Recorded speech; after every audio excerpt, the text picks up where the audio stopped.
Dude படம் எப்படின்றத பார்த்தலாம். எனக்கு இந்த படம் பார்த்தீங்கன்னா ஒரு டீசெண்டான ஒரு வாட்சாக இருந்ததுங்க. ஃபர்ஸ்ட் ஹாஃப் உண்மையிலே சூப்பராக இருந்துச்சு. ஃபர்ஸ்ட் ஹாஃபில் குறை சொல்கிற மாதிரி பெருசாக ஒன்றும் இல்லைங்க. ஒரு சூப்பரான ஒரு எங்கேஜிங்கான ஒரு ஃபர்ஸ்ட் ஹாஃப். காமெடியாக இருக்கட்டும், பேக்ரவுண்ட் ஸ்கோராக இருக்கட்டும், ஒரு சரியான இன்ட்ரோல் பிளாக் எல்லாமே சேர்ந்து ஃபர்ஸ்ட் ஹாஃப் உண்மையிலே பயங்கரமாக இருந்துச்சுன்னு சொல்லலாம்.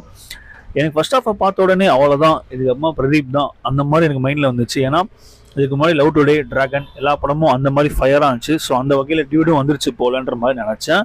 பட் செகண்ட் ஹாஃப் தாங்க படம் லேக் ஆகிடுச்சு. ஃபர்ஸ்ட் ஹாஃபில் எந்த அளவுக்கு அவங்க பயங்கரமாக எங்கேஜிங்காக ஒரு ஃபன்னாக கொண்டு போனாங்களோ செகண்ட் ஹாஃபில் அது 50-50ன்ற மாதிரி ஆகிடுச்சு. செகண்ட் ஹாஃப் கொஞ்சம் பெட்டராகவே பண்ணிக்கலாம். கிளைமேக்ஸ் ஓகே, பட் எனக்கு செகண்ட் ஹாஃப் கொஞ்சம் மைனஸாக தாங்க தெரியுது. அந்த லேக்னஸ் கண்டிப்பாக ஃபீல் பண்ண முடியுது. ஓவராலாக ஒரு டீசெண்டான வாட்ச், ஒரு ஒன் டைம் கண்டிப்பாக பார்க்கலாம்.